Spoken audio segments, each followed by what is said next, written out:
I've been really fortunate and blessed by mentors.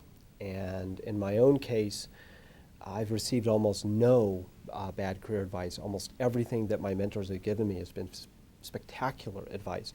Peter Drucker saying, do you want to build ideas or do you want to build an organization? And I said, ideas. And he said, so therefore you must not build an organization. It was great advice. When I asked John Gardner the question of how do you know when it's time to make a change, and he said, as soon as you start asking the question. It was great advice.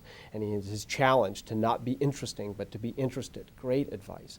My mentor, Rochelle Myers, who said, you should wake up every day and ask yourself the question, if you got a phone call that said you had a terminal disease and you're not going to be able to cure it, and you also get a phone call that says that you've inherited money and are going to be independently wealthy, would you change the way you're leading your life?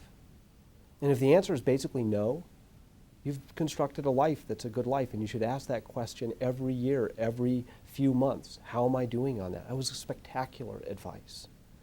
I got the advice from my great mentor, Bill Nye, who said, look, you can kind of go at the world in two different ways. You can go at the world as thinking about it as a series of transactions, or you can go at the world as thinking about relationships. And if you build relationships, you are much more likely to have a great life because life is people. It was spectacular advice.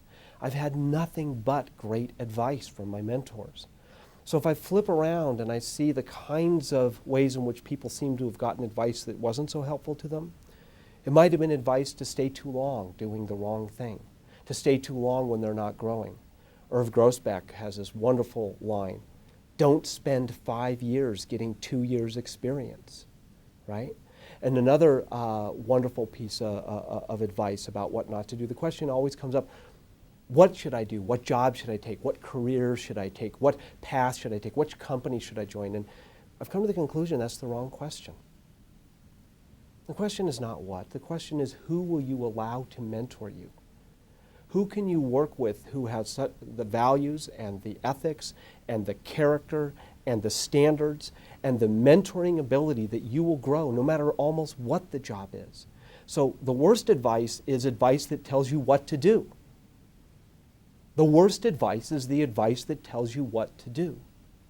The best advice is that which gives you principles, and that which is a question, and that which emphasizes finding the right people to spend your life and time with.